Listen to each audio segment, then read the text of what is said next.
Welcome to Frankly Speaking Sports. I'm your host, Larry Frank, and I'm so very happy to have you with us this evening.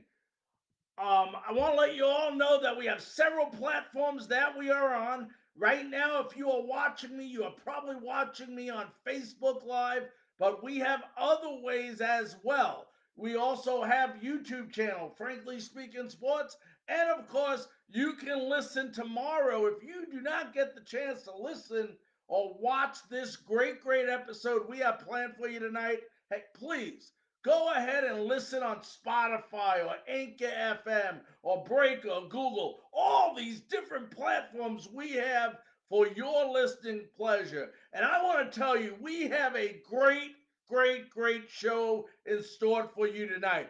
What I'd like to ask you all to do, as I do on every show and the beginning of every show, I like to let you know what's going on. Can you please go ahead and share this on your timeline? Share this with your friends. The more guests we get, the more interaction we get. Obviously, the better the show is. So I want to thank you all for joining us tonight. Like I said, we have a very special show for you today. We got a lot of topics to go over. And I know it seems like we say that every day, but things are happening in the world of sports.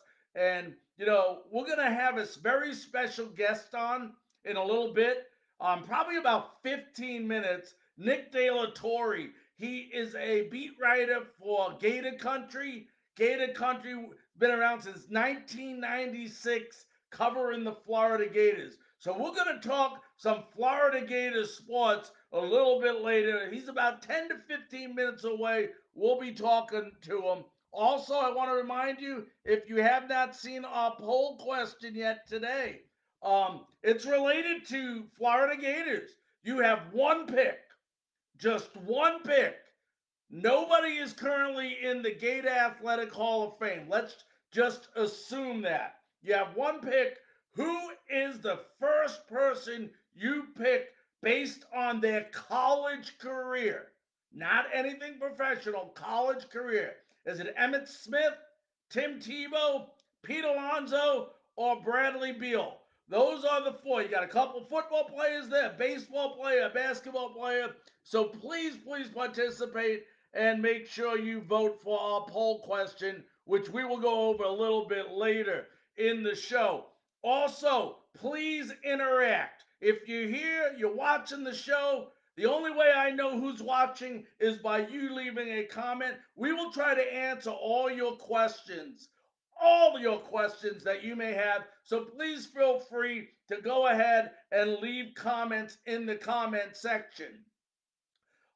It's been a busy day. It just came down about an hour or two ago. Robert Manfred came out with a statement, and finally, some decent news out of Major League Baseball that he said 100% positively there is going to be a baseball season this year. No questions asked. The commissioner says, I guarantee it. Not that he hasn't guaranteed some things before, if you know what I mean, but he has guaranteed stuff, and he said there will be a baseball season. So I think within the next few days, probably by Friday, we are going to get the plan that the Major League Baseball is going to put in place, and there will be baseball. We'll find out when the start of the season is. Now, for those of you that don't know about the negotiations going on between the players and the owners, the commissioner has the right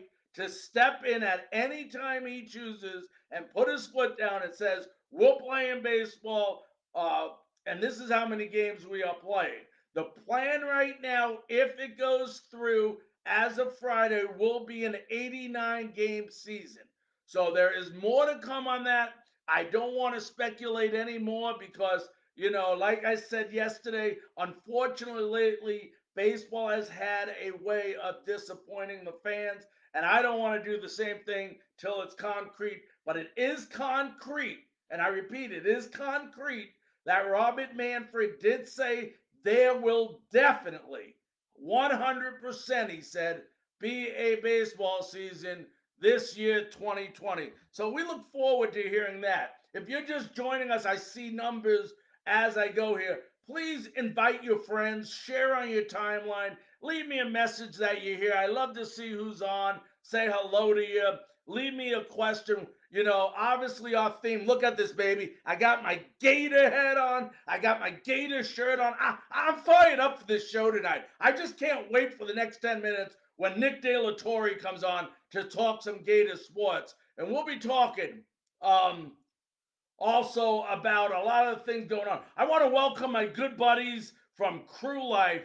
Um, you know, they're hosting our show tonight, actually, and they're watching the show and allowing us to use their platform tonight. So I want to thank Rob Thompson, Brian, all the guys over there at Crew Life. And let me explain something to you. Why we got a second here. If you want to hear a great, great show, I believe it's Sunday night. Coach Marvin Bell, the great, great coach out of Tampa, does an unbelievable show on Crew Life.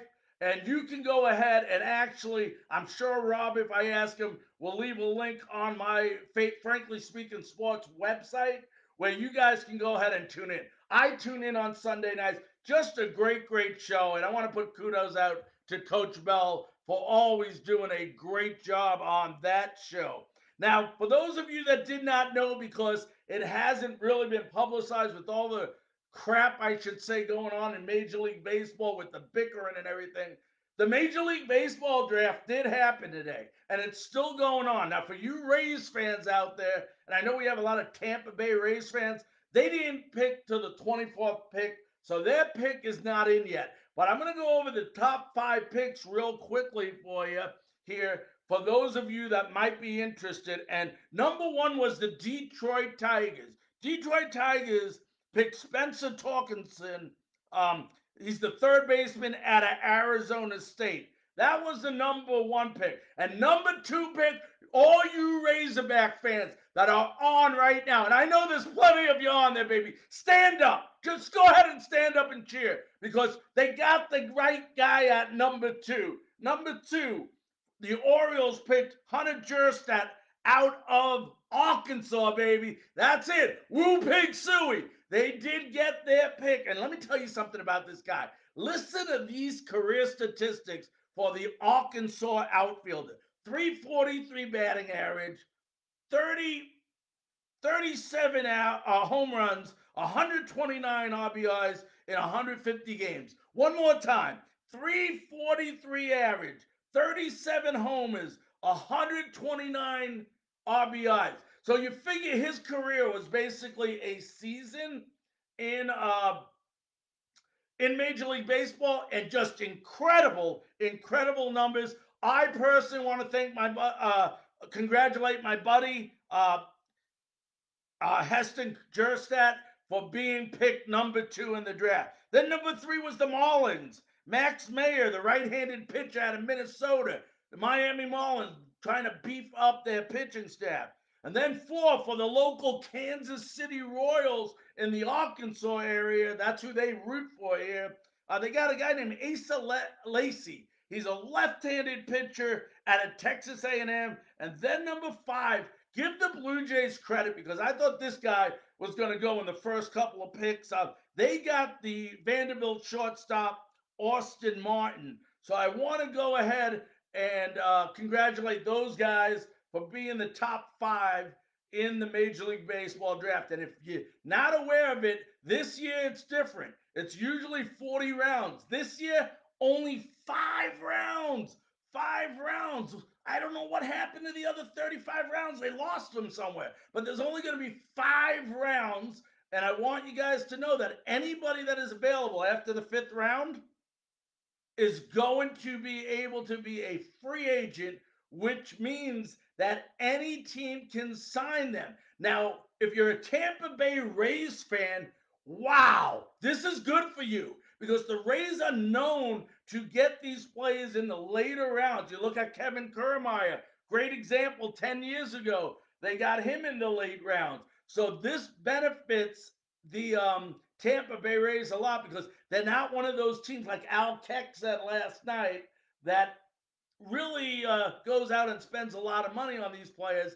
And now they only have to pay them a signing bonus of $20,000. So great news for the Tampa Bay Rays. Unfortunately, a lot of players in the draft are not going to be signing for as much as they did. I want to remind you, we're about 3-4 minutes away from Nick De La Torre joining us live. We're going to be talking some college football. Want to remind you there is a poll question here as well. If you have not seen it yet, please participate. Please vote. The question today is Gator related, since we're going to be talking about the Gators. You have one pick. I want you to make believe nobody is in the Gator Athletic Hall of Fame right now. You only can pick one of these four guys, and this is based on their college career. Do you pick Emmitt Smith, Tim Tebow, Pete Alonso, or Bradley Beal? Emmitt Smith, the running back, Tim Tebow, the quarterback, Pete Alonso, first baseman, baseball player, Bradley Beal is a basketball player. I'm sure all you Gator fans out there, I'm sure that are listening, know all these names, and please go ahead and vote. Now, a little bit later, after the conversation we have with Nick De La Torre, we're going to talk about a little NASCAR. Um, Today, I don't know if you heard, but the Confederate flag was removed from all events in relation to NASCAR. No more. And we're not going to go into it now because we don't have time. But after the interview with Nick, we'll go ahead and talk about that for us. So, you NASCAR fans, hang on there. Stay tuned. We'll talk about that a little bit more. And want to remind you once again, we're about to get Nick on the phone. Guys, leave some questions. If you're a Gator fan, take an opportunity here to ask a question in regards to the Florida Gators. And I'll ask Nick or I'll answer it myself. But go ahead, participate if you like. We really want you to be part of this show. That's what this show is all about, your participation. So we want to make sure that you do that. Also want to remind you, we'll talk a little bit about this more after the interview, but tomorrow night, are you an NBA fan? Well, guess what? We got a treat for you. No, it's not LeBron James. Okay, it's Dante Martelli. I always get that name messed up.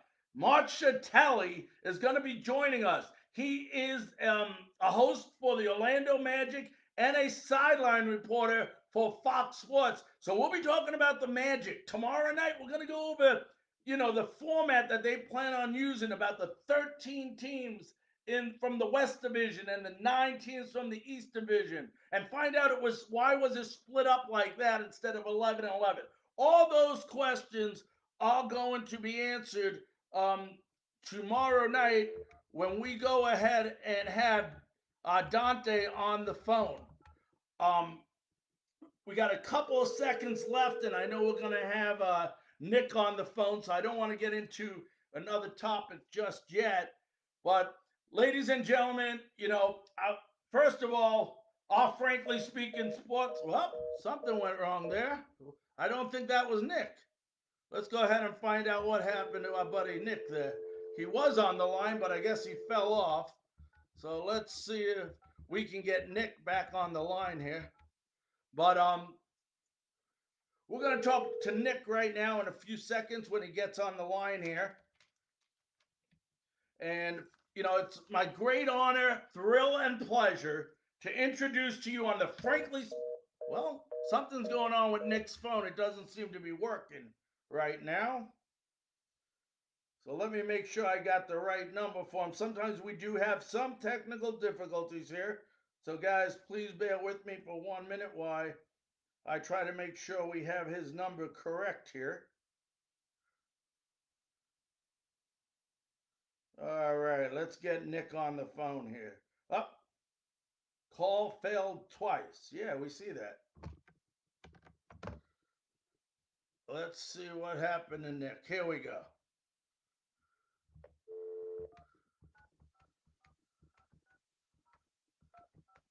Something's wrong with his phone over there, so I apologize on that. Nick, do we have you on the line?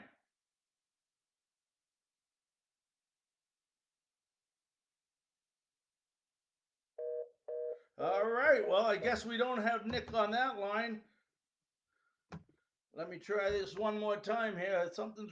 I don't know if you're getting a lot of rain in Tampa or not, but we'll find out here.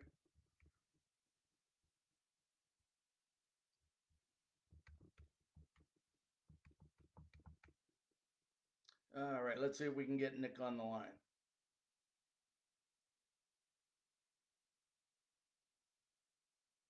Nick, are you there? All right, so Nick's phone's not working, so we go to plan B, and I always have a great plan B here. So let's go ahead and do this. There he is.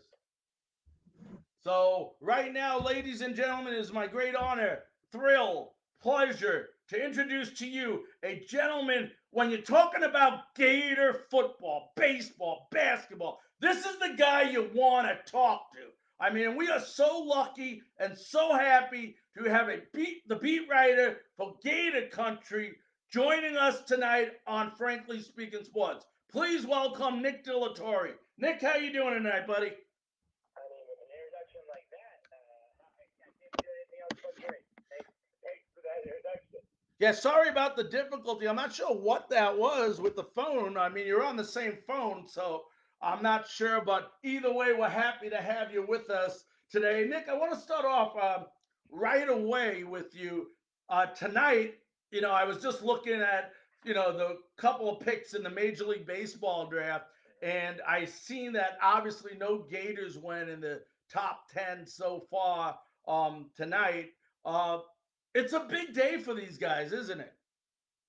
Yeah, I mean, I grew up playing baseball, and I had dreams of running to South Florida.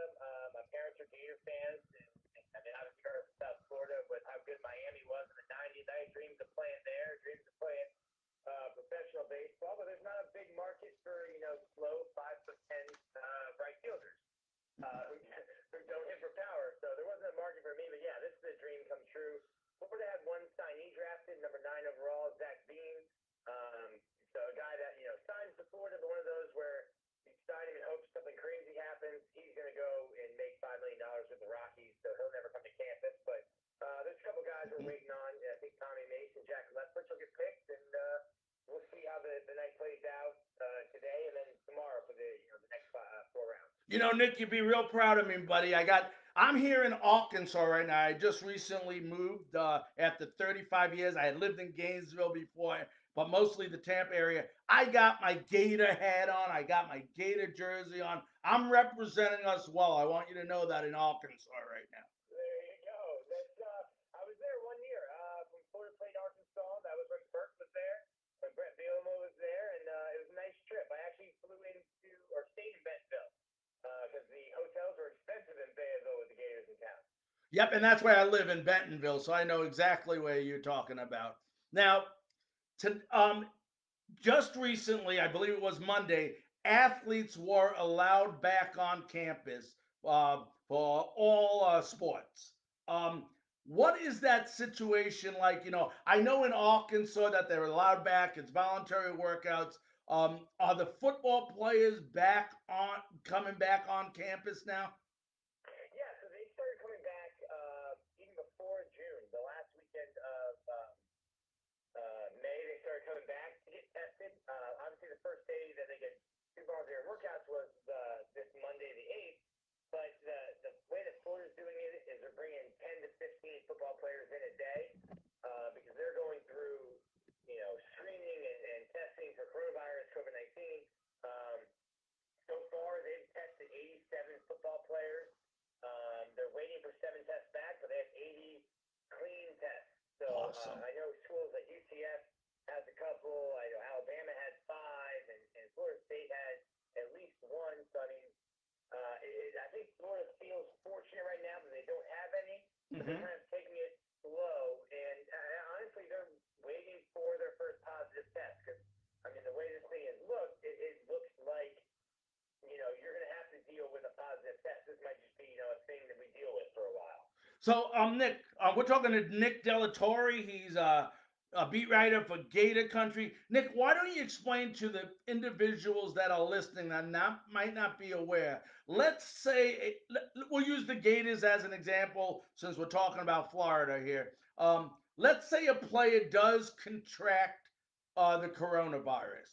What are the steps that the football team? I mean, is it done all together? Is football over for the year, or are there certain steps that they take?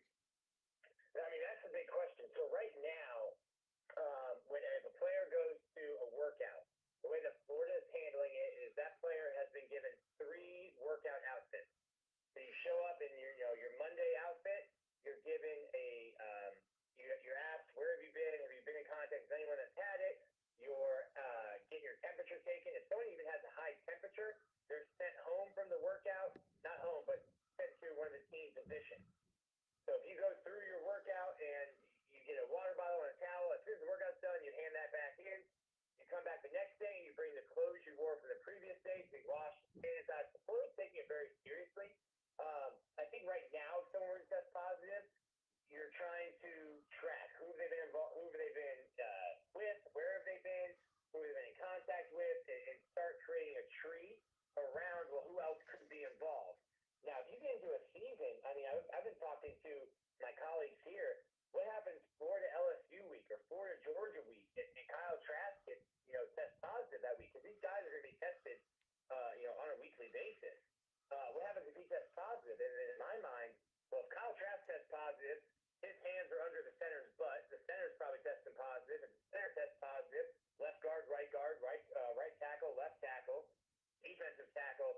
I think the way that this thing spreads, if you get one positive test, you might be looking at 10, 12, 15 guys. And then if you're talking in the season, I don't know how you handle that. Does Florida have to go and play LSU without 15 starters potentially? Or, I mean, because you're going to be in a 14-day quarantine if you test positive. So if the season comes, I think that's what the decision makers are trying to think. Like, if we start the season, we don't want to 6 weeks in say, okay, we can't do it anymore, and now we're done. That's worst case scenario. Just start and have to end. So I don't know what the answer is for that because the way this thing has been spreading, it doesn't seem like only one player of 100 guys in the locker room would get it. It would be quarantined just for that one person. Yeah, and I agree that, and I figured I think a lot of us, it's going to be a play by fear game. Whatever happens, then decisions are going to be made accordingly. Now, as far as the government goes, they're in Florida. I know. Yes, I think a couple days ago, Texas, and I think even the state of New York is talking about it now. They're talking about letting a certain percent of fans enter stadiums based on what state you're in. What's the latest on Florida with the capacity? Because I thought I heard Florida say the same thing. Yeah, we talked to Scott Strickland. I talked to Scott Strickland last week, and he basically said that they plan to have fans in the stands. And honestly, if you have asked Scott Strickland a month ago, do you think you'll have fans? He probably says no. And that's just kind of the way, the nature. It's almost like you're waking up every day and thinking, okay, well, where are we today? What does today's new challenges bring, or is it better today? And you're kind of making plans as you go. It's almost reactionary. You're making plans for the future, but you kind of have to react each day. I don't know, and I read a great story in AL.com about Alabama. Let's say you can only have 50% capacity just to be safe. Well, how do you tell a guy who's had season tickets in Section D, row 13 for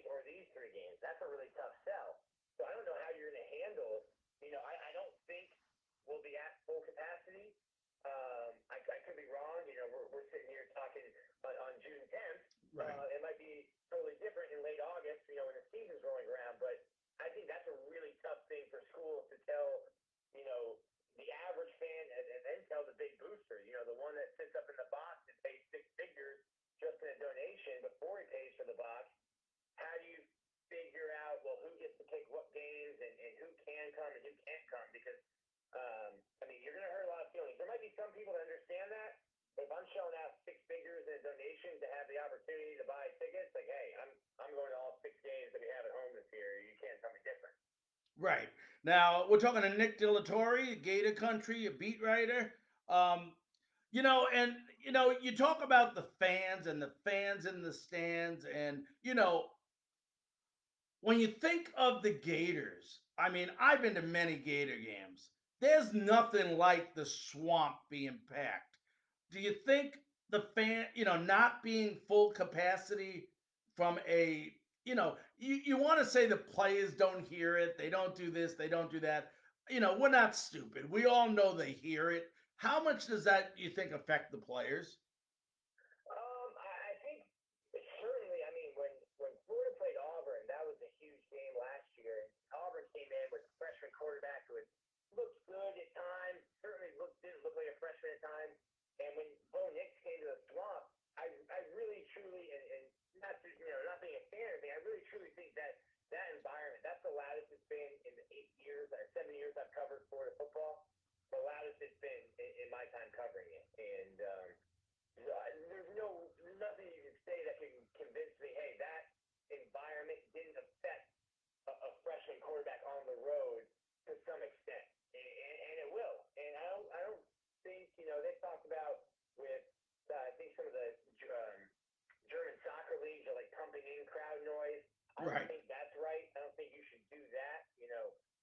If you got 35,000 people in the stands, and as loud as those 35 can get, I think that's fair. I don't think it's fair to pump in artificial crowd noise. But I think it's 100% will have an effect, and especially I believe in momentum. And when you're talking about 18, 19, 20, 21-year-old kids who hormones raging and they can swing back and forth and feel completely different from lunch to dinner than they do about something. If you get that kind of crowd, I think it's a huge factor for schools like Auburn or Arkansas or Alabama, Georgia, Florida that get those crazy crowds. It'll be a disadvantage for home games for Florida for sure. I want to remind you, listeners out there, especially you Florida Gator fans, we are on the phone with Dick De La Torre, who covers the Florida Gators. Please get involved. Ask some questions right here under the comment section on your screen. I'll be more than happy, time permitting, to go ahead and ask Nick any of your questions regarding the Florida Gators. Now, Nick, it was only a couple years ago. I remember it so well. I was sitting in my car. I'm listening to sports radio, the only sports radio station up there in Gainesville, and I'm just so depressed talking about the Gators and Coach McElvain at that time. Um, why? What has Dan Mullen meant to this organization? I think the biggest thing that Dan Mullen got. So Jim McElwain was a great guy. I enjoyed talking with him and had a personal relationship with him. He didn't understand the expectations. And when he went to the SEC championship in his first year and he lose to Alabama, I think my story after that game was, hey, Florida wasn't supposed to be here. What you did is you faced the perennial power in the SEC at this time, and that margin of loss, that's the gap you have to make up. And then when they got there again, kind of like limping in through a bad SEC East and got back to the SEC championship, he's thinking, well, that's what I'm supposed to do. And the fans weren't happy, and he didn't understand that. I think with Dan Mullen, not only did you get a coach that understands the expectations of the fan base right now, but a coach that was on the staff that was in part, obviously Spurrier started it, but that Urban Meyer staff and that run from '06 to 08, that created a whole new level of expectation. So Dan not only gets it, he helped create it. So when he comes in, and I mean, this is a guy that the offense would score 35 points, and they say, well, why did you score 40? And those are the kind of questions he got. So I think that's the biggest thing is that Dan Mullen not only understood and helped create the expectations, he kind of thrives off it and loves it. So I think that's the biggest difference between Mullen and McElwain. McElwain was kind of, well, I guess everyone hates us. And Dan goes, no, these are the expectations. And we didn't live up to them. And he'll tell you that. If they didn't live up to expectations, even in a win, he'll let you know that. So I think that was the biggest difference between McElwain and Mullen is that just the understanding of what Florida fans expect. Because you can win a game 35 to 20, and they're not happy that you only beat Tennessee 35-20. You should have beaten them by more this year. Yeah, now, and he came out yesterday, and I was reading an article. I don't know if it was Gator Country that did it, but he said that this team he said they will go undefeated this year. Yeah. What are your thoughts on that? Well, he was asked the question. I wrote it a little bit differently. He was asked the question: do you expect to go undefeated this year with all you have coming back? And I think Florida's schedule is it sets up better. They lost a lot of talent. I mean, LaMichael Pirine is the guy that had more carries than every other running back on the team combined last year. Of course, C.J. Henderson, the big first-round pick.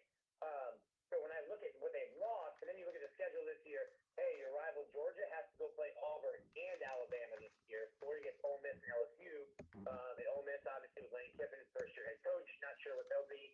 I think the schedule sets up really well for them. Dan's answer was kind of like, if I didn't expect to win every game, like why would we even show up? I would just tell my coaches, hey, we're going to lose to LSU this week. Just go ahead and take a vacation. We're just not going to show up. So it was more of a, yeah, I expect to win every game this year. I expected to win every game last year, and I expect to win every game in 2020. But yeah, I mean that's the mindset I think every coach has. It doesn't matter if you're coaching at North, South, Western, Easterly, Tech State. You expect you're going to win every game. But for me this year, for Dan Mullen, the hump to get over, whether it's winning, they went from 10 wins to 11. You want to win 12 this year. If you win 12, I think you're in the SEC championship conversation. If you're in that game, you're in the playoff conversation. The hump is beating Georgia. You're 0-2 versus Georgia. His protege, Urban Meyer, made a point not to lose to rivals. And I think when you look at what happened with Will Muschamp when he was at Florida, and when you look at what McElwain, losing to those rivals will get you fired. And I think Dan Mullen knows that. And really, I think the road to Atlanta goes through Jacksonville, and Florida fans won't be happy. I mean, they could find a way to win 12 games this year and lose to Georgia, and Florida fans will be mad. Now, last year, Felipe Franks got hurt. Now he's no longer with the team. He's actually here in Arkansas now. Kyle Trask comes in and just has an incredible year. Threw for 2,900 yards, 25 touchdowns, 7 interceptions. And now going into 2020, they're talking about him as being a possible Heisman candidate.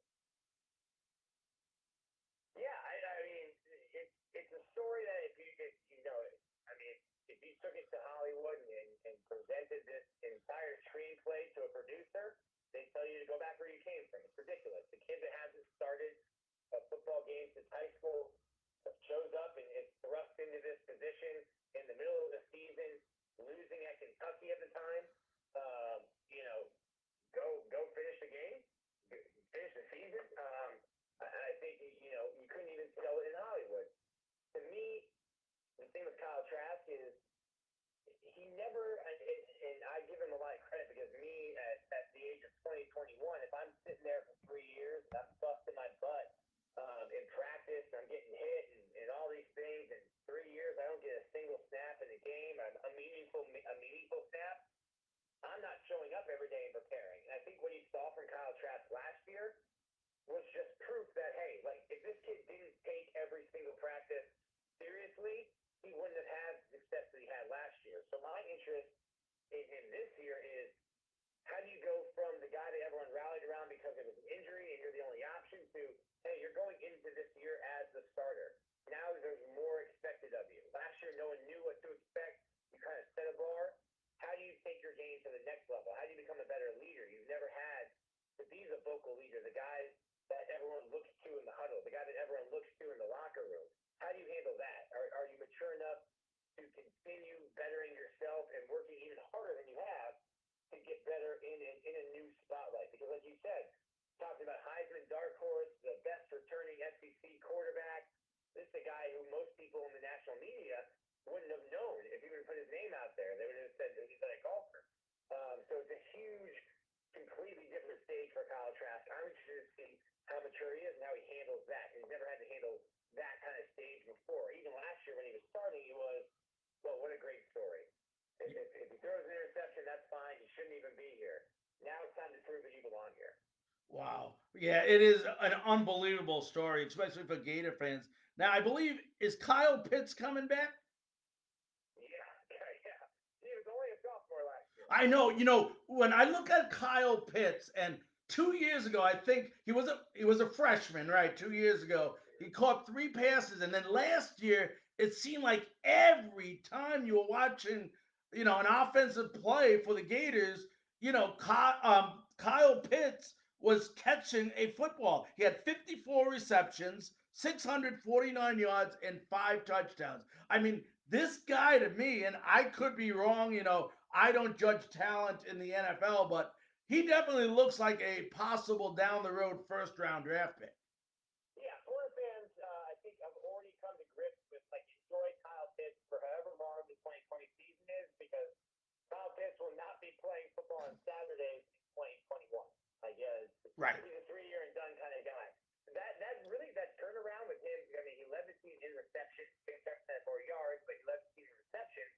That really started with Kyle Trask. When Kyle Trask came in, and can you blame him? If you hadn't started a game since freshman year of high school, you get on the field and there's some 640 pound freak. You're like, yeah, let me just find him on the field and get him the ball.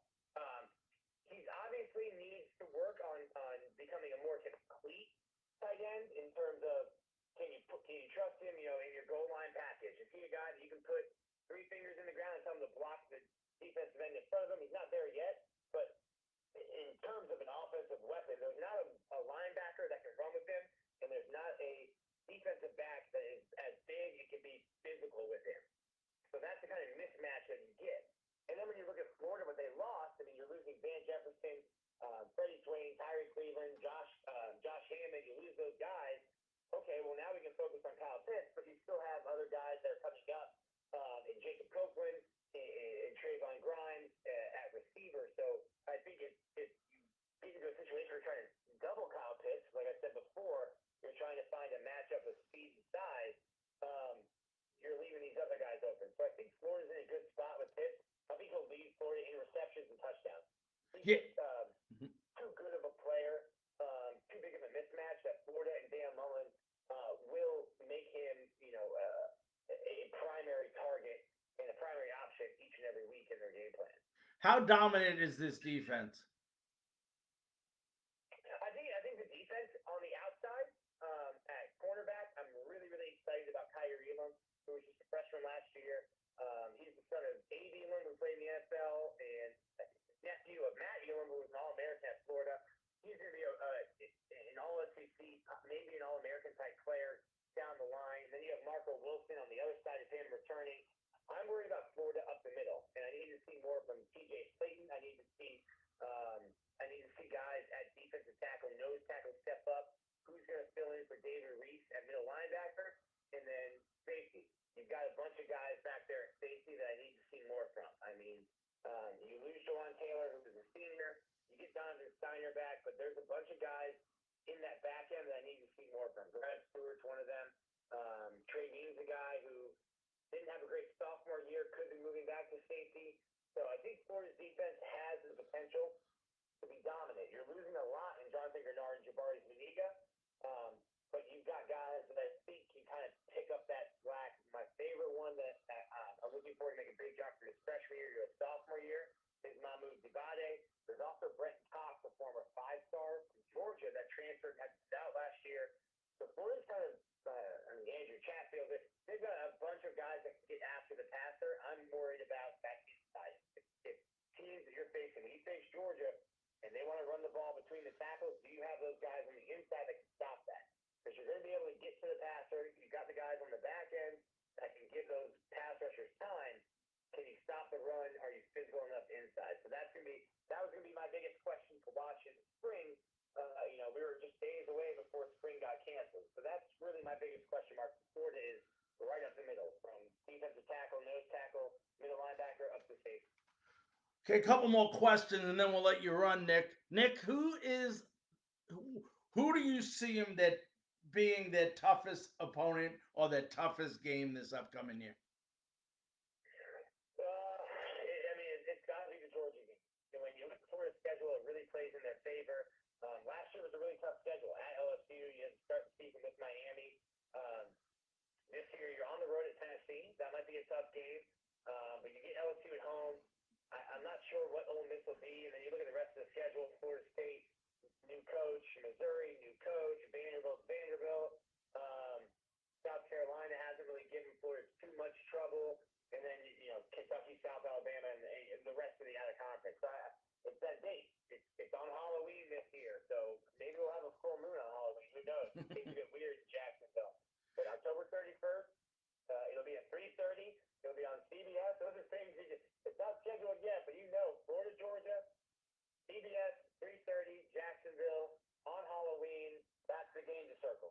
Absolutely. Now, I have to ask you before I let you go. We have a poll question here, okay? That we're asking that's related to the Gators. Now, I want to explain it. You have to only pick one guy. We're going to make believe there's an athletic Hall of Fame, which there is, a Gator Athletic Hall of Fame, but right now, no one is in it. They have no members. You can only pick one member out of these four, unless you have somebody else, you can let us know. But the four names that we have, and you can only pick one, and it's based on their college career at University of Florida, and it's all sports. You got the four names is First person sent into the Hall of Fame. yep. Okay. You have Emmett Smith, Tim Tebow, Pete Alonso, or Bradley Beal. Oh, Tebow. Right. Okay. Just want to make sure, and all of them have gone on to have great careers. But that was the poll.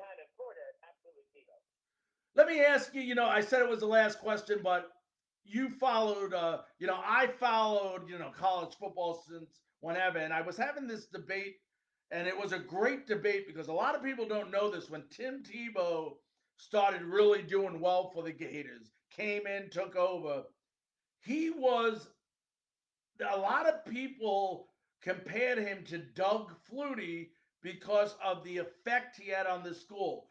When it comes to Tim Tebow and Florida and Doug Flutie for Boston College, who do you think had a bigger impact on their school? That's tough. Flutie was. I mean, I was alive when Flutie was playing, but a little before my time to follow.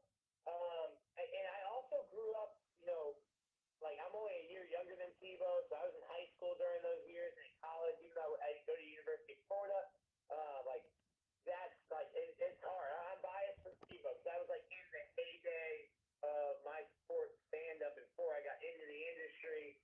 So it's hard. It's hard for me to go against Tebow. I will admit some bias there, but hard for me to go against Tebow. All right, my friend. Well, Nick, I want to thank you so very much for joining us this evening on Frankly Speaking Sports. Yeah, whenever you need me, I got you. Thanks for having me on. All right, I appreciate it, and be safe, sir. Have a good night. You too. That was Nick Torre. He's the beat writer for Gator Country. All right. Sorry to get in the way there. Put our microphone back up. And for those of you that are listening, we talked about some good things there. We talked about the Gators. I want to know, what is the best college football game you have ever seen? Okay, we got about another 15 minutes in our show. I want to open it up. We're going to talk a little bit about NASCAR in a minute. But, I'm going to tell you what the greatest game I saw after we go ahead and talk about NASCAR. But go ahead on the comment line. If you're on the comment section, go ahead. What is the best college football game that you ever saw? And I'm going to talk about two of them a little bit later before we leave. But go ahead and leave in under the comment section what it was for you. Great conversation with Nick. Talked about the Gators. He talked about the upcoming season. Talked about fans in the stands and what might happen. So got lots and lots of information. As he answered the poll question, I want to go ahead and remind you all there is a poll question. Please go ahead and answer the poll question. It only takes 2 seconds to go ahead and answer this question. You have one pick. Who do you pick to go into the Gator Athletic Hall of Fame first? Emmett Smith, Tim Tebow, Pete Alonso, or Bradley Beal? And as we look at it real quickly, right now, it's 50-50 between Tim Tebow and Emmett Smith. So, wow, very big surprise there. So, I'd love to update you on that. So please go ahead and vote on that. It only takes a second. Also, leave some comments. If you have any questions in the remaining 15 minutes while we're here live, I will be happy to answer any questions you have. We open the forum. We encourage you to ask questions. But going back to NASCAR, we touched on it briefly before we talked to Nick. NASCAR has taken down and will no longer have the Confederate flag anywhere, any shape or form on the premises of NASCAR. You will no longer see the Confederate flag. And, at a time where, a lot of things are happening in this world, I honestly believe that NASCAR did the right thing. It was only a couple days ago that Bubba Wallace, and Bubba Wallace, if you don't know who Bubba Wallace is, he's the only African American NASCAR driver on the circuit right now. And he had asked them, if he would remove it. It's not fair for people to be able to come to an event and go ahead and be uncomfortable when they come. And I agree. And let me explain why I agree with Bubba. Not only for the reasons, obvious reasons, but, NASCAR only has one black driver right now. Did you ever wonder why they may have one black driver? It's because you've been offending them for how many years now, constantly hanging the Confederate flag. Now, for all of you people that say, well, Larry, it is history, it is this, I understand that. I understand it is history, but it is past history. And we're in a time right now where this thing is very, very sensitive. There's a lot of injustice in this world, and some people will say, well, it's our southern roots, it's this and that, the Confederate flag. Well, nowadays times are different, and people are offended. People are uncomfortable, and just like other sports, talking about football needing more minorities in the head coaching and in the executive positions. Well, same thing in NASCAR when it comes to drivers. We need more African American drivers. The reason maybe that they weren't there, and I'm not saying it is, but it's a thought that maybe because the Confederate flag was on every damn thing you did, that, the African American people were offended. And if you want more, more fans, and more involvement by the black community in your sport, there are certain things you have to do.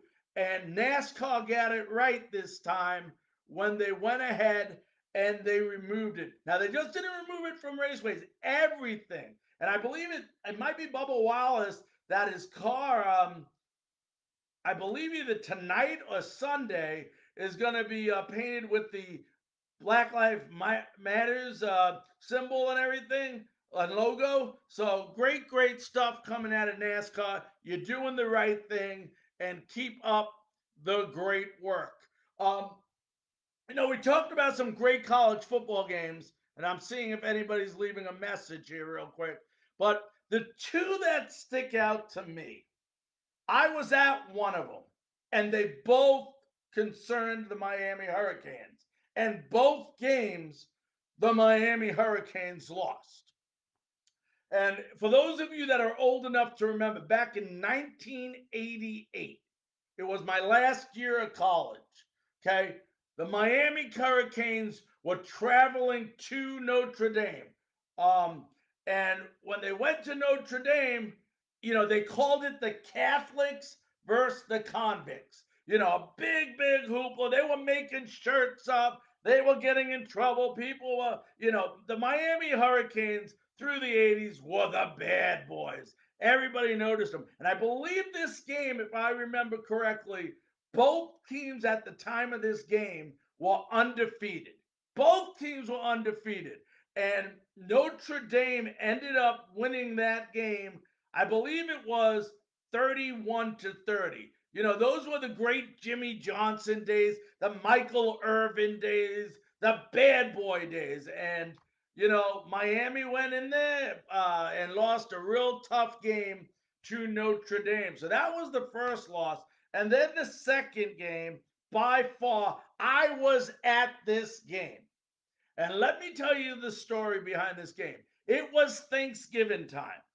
I believe the year was 86.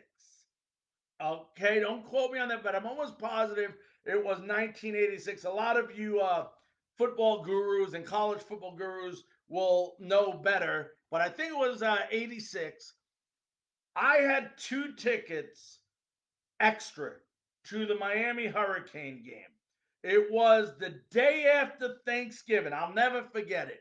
I couldn't find two more people to go to this game. It was me, my buddy Bob, and me. We were going to the game, and we decided to take a cab down to the Orange Bowl because that's where the game was played.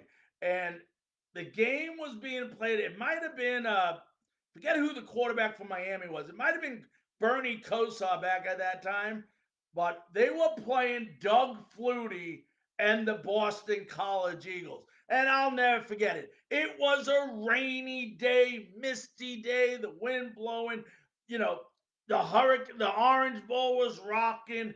Just an unbelievable game. And it's going down to the wire in about, 28 seconds left or something. Uh, Miami scores, takes the lead. I believe it was 45-42 at the time. And my buddy Bob looks over to me, and we're sitting right like the 2 yard line of what was going to be the winning touchdown end zone. And all of a sudden, Bob says, "Hey, Larry, you want to leave?" And I said, "Bob, it is raining out here, but I still got half a beer left. So let me go ahead and finish the beer. We'll watch the game and then we'll get out of here." He goes, "All right, Larry, no problem." Well, let me tell you, not only was it the best tasting beer I ever had in my college football career, but it was the best moment. Everybody knows what happens then. Flutie goes back to pass. I believe there's 8 seconds now, or however many seconds left on the clock. He starts rolling around. He gets past one guy. He goes back. He throws the ball up, and it goes right into the hands of Gerard Phelan, the receiver. Touchdown. Eagles win. Eagles win. Eagles win. And I want to tell you what. I don't know how many of you have lived in Miami before, but if you ever lived in Miami and went to the Orange Bowl, that place is loud. The place is so loud. I have never, ever, now understand this, I've been to Monday night football games between the Jets and Miami in the Orange Bowl. Just rocking, okay? Just rocking. And that's when the Dolphins actually were a good team, okay?